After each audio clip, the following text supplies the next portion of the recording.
Love the idea of a trip to Kyoto, but want to avoid a super packed tourist spot? Well, come on down to Kanazawa.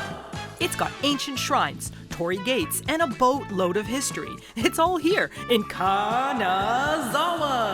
Indulge in cute cafes, delicious food, craft beer, and traditional tea rooms. Where? In Kanazawa, silly! Feast your peepers on elegant gardens, mossy paths, and this mustachio daruma? I don't actually know why he has this mustache. But he's fabulous! And they're all here in Kanazawa! So join us as we explore the capital city of Ishikawa Prefecture. And who knows, you might have just found the destination for your next epic adventure. P.S. This video was not sponsored by Kanazawa. We just had a good time. Alright, enough with the infomercial. Let's go, baby!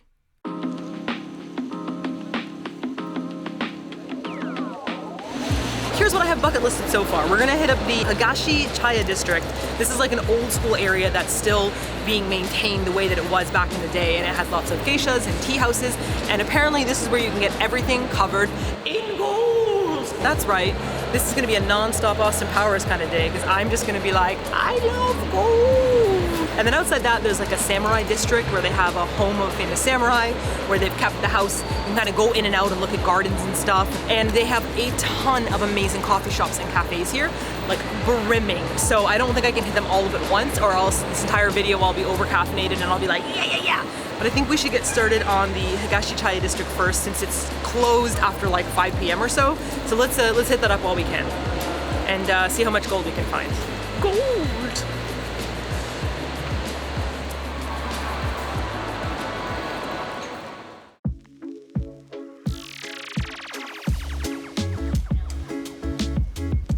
After sitting on the train, I am excited to be exploring the city via bike. I just love a good bike rental system. I feel like every city and town all over the world, you have to kind of decipher how to rent the bike, but once you've got the bike going, you're ready to explore the city. And I do think that Japan is quite ideal for getting around by bike.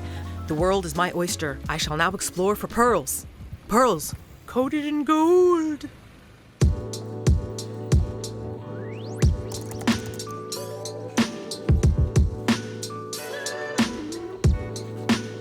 So I see now why this area is called Little Kyoto. It's very, very traditional Japan stuff. If you're looking for like matcha, like whether it be tea to drink or like ice cream cones, they've got soba, they have tea houses that you can have experiences with geishas in. This is kind of like the traditional place. You could buy cups and plates and cutlery. So there's like, you know, modern Japan, and then there's old school Japan. And I saw a sign back there talking about the houses that are preserved. 1873, so some of these houses have just like withstood all the stuff that Japan goes through, and they've kind of redone a little bit on the inside, but like the outside is like heritage material. It's pretty amazing, like that people walked around and lived in this area, and we're here now all modern with our phones and stuff. Like absolutely way less crowded than Kyoto, so I think this is a good alternative.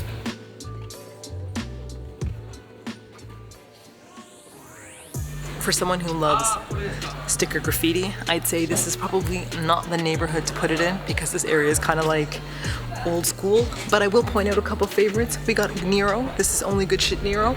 These guys here, Blue Owner. What I always think of Blue Boner. It's got some stars, which is a new addition. I don't know this. I don't know these. But like, yeah, someone came all the way from either Osaka or Tokyo, and they're like, I'm gonna stick that up here. Right behind you, it's just like classic beauty. And then there's like this little graffiti pole.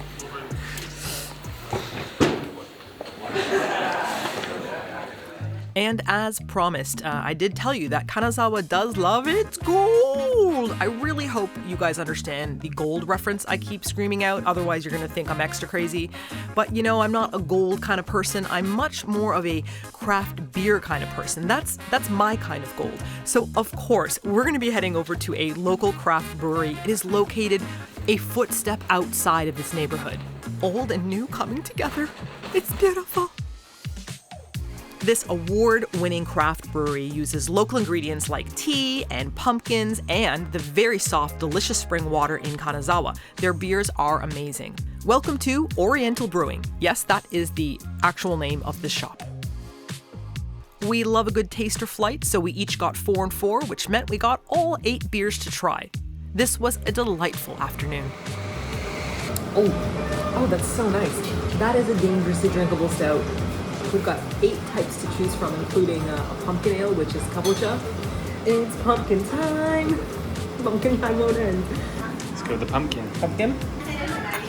Cheers. Cheers. Ooh. These are funky beers. That is fantastic.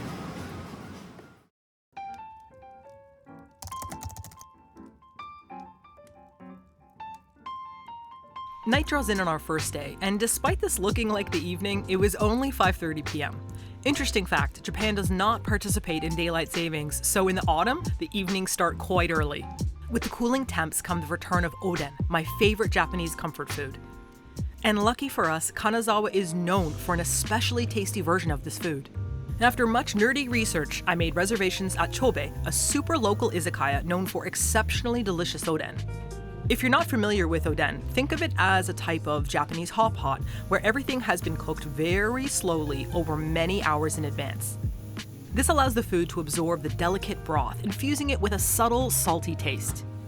You pick out which types of oden you'd like to eat, and it's served in a shallow bowl with a little bit of broth and spicy mustard.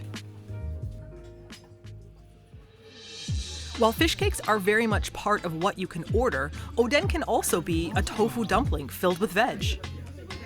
Or it might be a skewer of boiled octopus.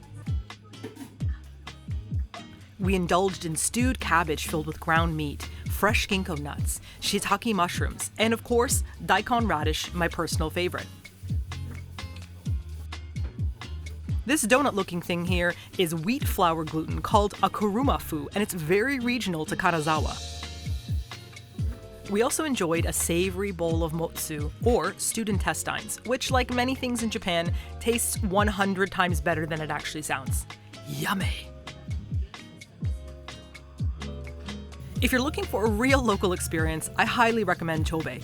Just be aware that the 3 lovely women running the store, they don't speak any English, so it will be a true adventure for those of you unable to read or speak Japanese. Oh, and of course, it's cash only. After our delicious oden, we just went for a stroll around the city, and a few hours later we decided to have some nice evening sashimi as a nightcap. Now you can't go wrong ordering sashimi if you ask for whatever is in season. Just the osusume of the sashimi and it's gonna taste fantastic. You can go wrong, however, if you add a little too much wasabi like I'm about to. What kind of amateur move am I doing right now? Gosh!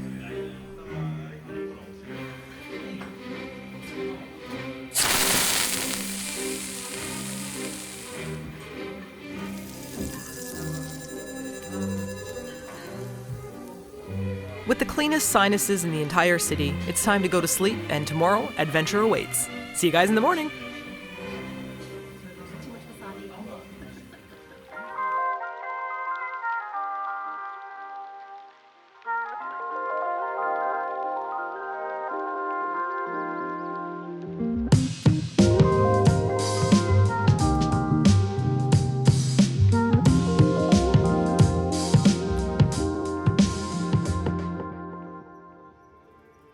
Another day, another adventure plan to look at some historical stuffs. Since we're going by bike, I'm going to need some coffee. Now, what's funny is I came to this espresso bar because they had incredible reviews for their ability to pull an espresso shot. But lately, they've gone viral for their interesting looking cheesecake. We didn't have the cheesecake, so I can't comment on that, but the coffee was fabulous. Come for the cheesecake, stay for the coffee. To the next!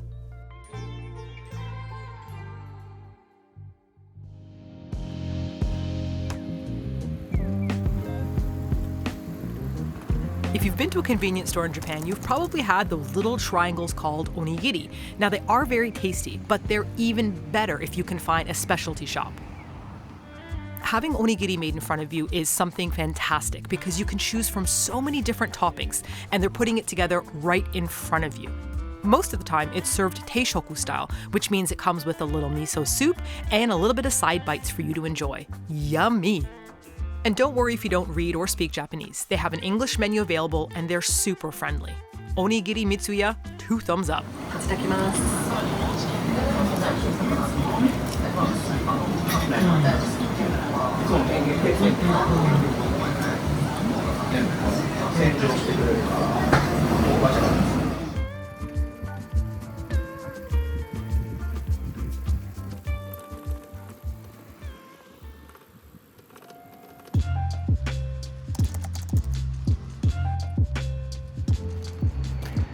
On the bike adventures around Kanazawa today, stumbled across an absolutely beautiful shrine. It has all those torii gates, the red ones that you see in the emojis, and it is a beautiful selection of them that goes up a hill and wanders around a corner, and it's not that steep, so it's kind of something I was able to walk up and do comfortably, and it's just not crowded because it's just not as well known and as popular. Like, there are still people here visiting, but it's just not jam-packed with people. I think one of the hard parts about going to Kyoto is people go, well, if you want to go there and get a picture, you got to go at like 5 or 6 in the morning, but kind of like sets your whole trip off on a weird note that you've got to get up early to do all these things. Like, it's just nice for things to unfold naturally. I mean, Kanazawa has been very, very surprising. So yeah, anyways. Also, I went to the Onigiri shop, and afterwards the guy's like, here, you can have a candy, and guess what's inside of it? Gold! Can you see? Or a dinosaur. It's one or the other. It looks kind of like amber. Afterwards, I looked this shrine up online and found out that it was built in the year 700. That's like blowing my mind right now. It was moved in the 1800s to the location we're at now, but that makes it the oldest shrine in Kanazawa. What a happy little accident. And the shrines aren't the only beautiful things in Kanazawa. Just the views looking over the bridges are absolutely beautiful. And, sorry, is that a UFO or am I losing it? Greetings, Earthlings. Cower before your conqueror. It is I, Captain Duh! I bet you're wondering how, after landing on your world, I could get what you call data anywhere on the planet so easily. We, the smarter species, are using Saili, the eSIM technology of the future. I just download the Saili app, pick the country I'm invading, visiting, and then I purchase the amount of data needed for my trip. My trip to take over the Earth?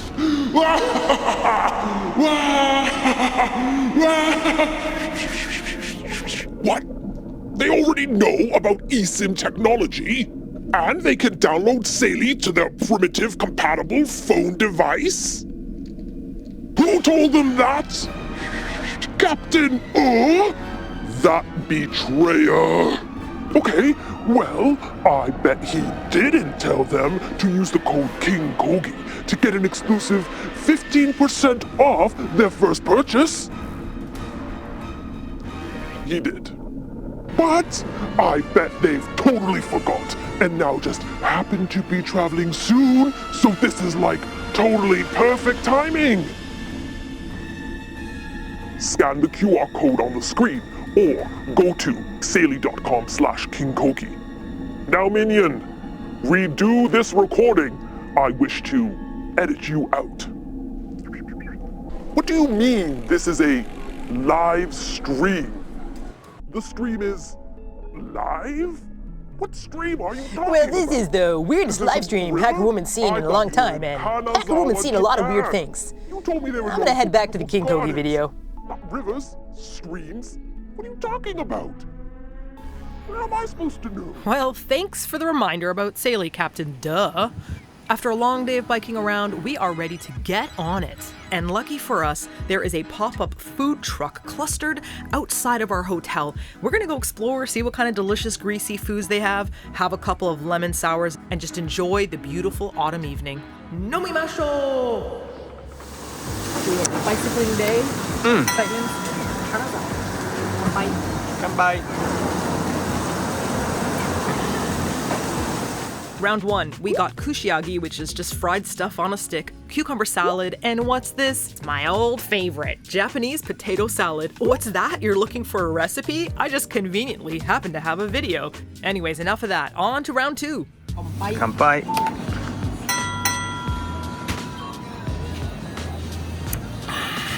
Nemo. Round 3, a quick game of rock, paper, scissors on who's gonna buy the next round.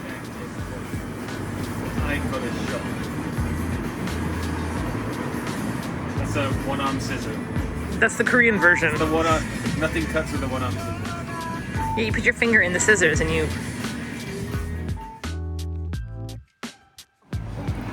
Ganbai! Something feels different. I just can't put my finger on it. Oh, is it the mega? Oh, Lord. That is a mega highball. I'm supposed to get onions and cabbage with this.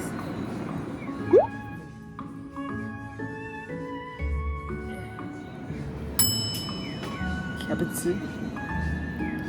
Onion. She'll get it one day, don't worry. Yes, this is it. No, still getting pieces. Oh my god, Bear.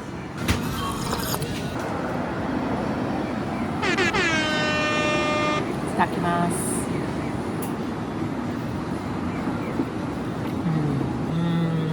This is like Japanese samgyeopsal-yaki.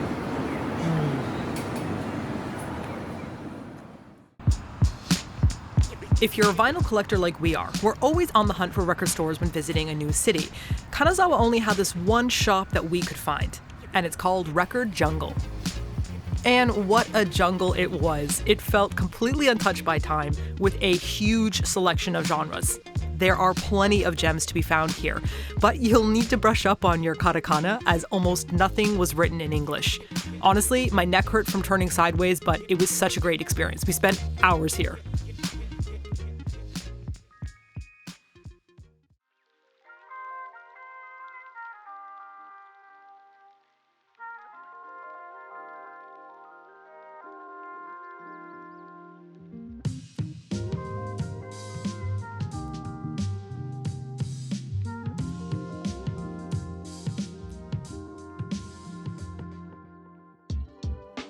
We're biking on over to Nagamachi, which is the name of a neighborhood in Kanazawa where samurai and their families used to reside during the Edo time period.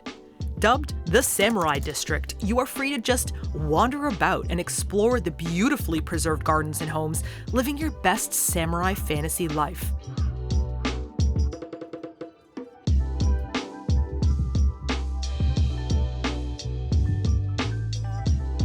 Look at this absolutely gorgeous area. This garden is being maintained. There's a lovely groundskeeper that's just dusting everything off and keeping all the moss happy. It's just beautiful. And I have that in Animal Crossing.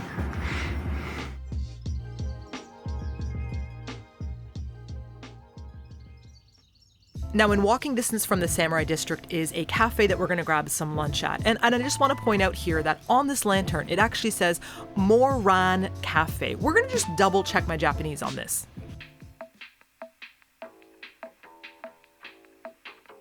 Moran Cafe. As I thought, it says Moran Cafe. Unfortunately, it does not say the same thing in English. Welcome to the Moran Cafe. A slightly different meaning than Moran, but what can you do about it? But despite the spelling blunder, the cafe is actually quite lovely, and I ordered the avocado toast, which is called an avocado open sand on the menu. So sometimes in Japan they take the word sandwich and they'll shorten it to like sand or sando. It's not covered in sand, it was covered in delicious cheese, walnuts, served up on a sourdough slice of bread. And it was a pretty scrumptious meal.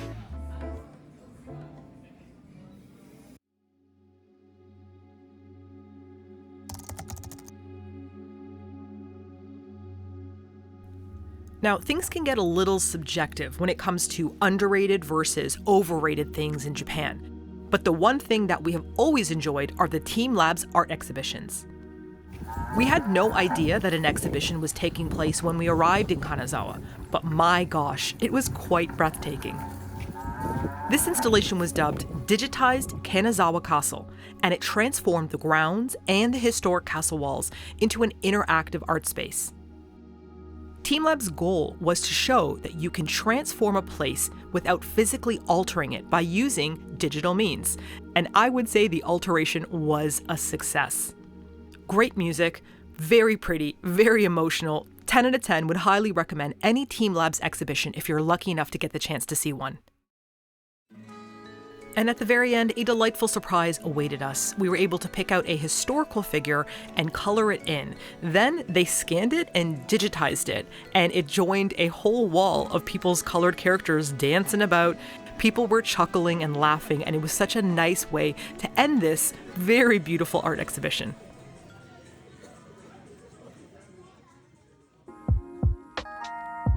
Now, one thing to note about Kanazawa, a lot of the places we went to were closed midweek, and the places that were open were cash only. So we asked our taxi driver for a recommendation, and he took us to this chicken barbecue place. We are so glad that he did, because this place was cheap and scrumptious. Yes, this is raw chicken, and you have to cook it yourself. And the part that was a bit scary for us was they recommended that we cook it a little bit under. We're not saying that it's raw, but to us, it felt like it was something very dangerous that was going to murder us in the middle of the night. Luckily for us, that did not happen. Everything was really buttery and tasty, and no, we did not cook it to an absolute crisp. I can just feel the spirit of Gordon Ramsay hovering about me, whispering sweet nothings into my ears. It's raw. It's raw. No, it's not, Gordon Ramsay. It's so buttery. Definitely cooked. We have a lot to grill.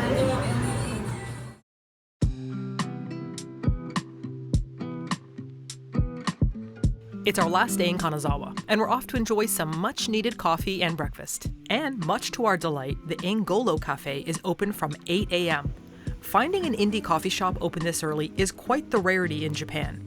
The cafe is located inside a beautifully renovated old home, and it has a super nice atmosphere. And speaking of super nice, look at this croissant witch. One was made with prosciutto and the other with ham, and they were both fresh and soft. We also enjoyed their lattes, great espresso, and perfectly steamed milk. Altogether, 10 out of 10, would recommend.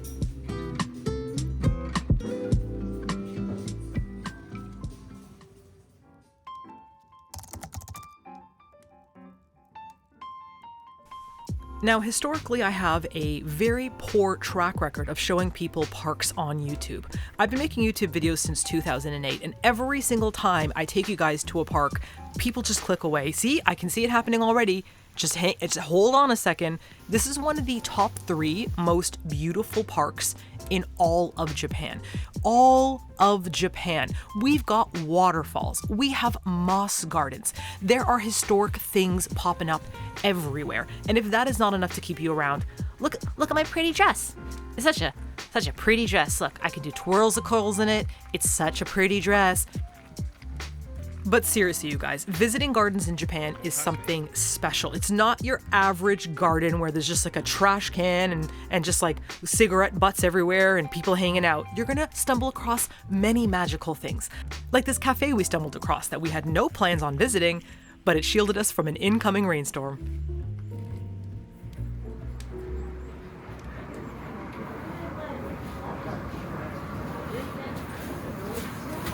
So, it started crazy thundering outside, and the rain started to come down. And we're like, what's that little shop there in the garden? And so we popped inside, and it has a beautiful view of the city. There's nobody here, and we're having a little sweet set. I don't know what the sweet set is, so I'm gonna guess something like azuki and maybe watabi mochi, which is big here, but no idea. So we're gonna get some tea and some sweets and see if we can avoid a little bit of the rain. This place is just so beautiful. Very simple, but very beautiful. Lucky.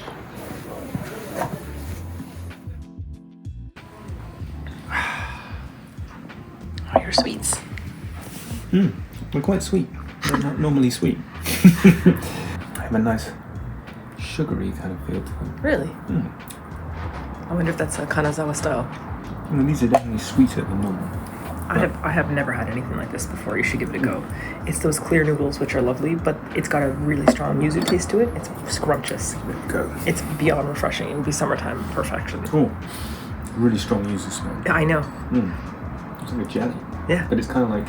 It's kind of very... flat noodles. The texture is really lovely. What enough?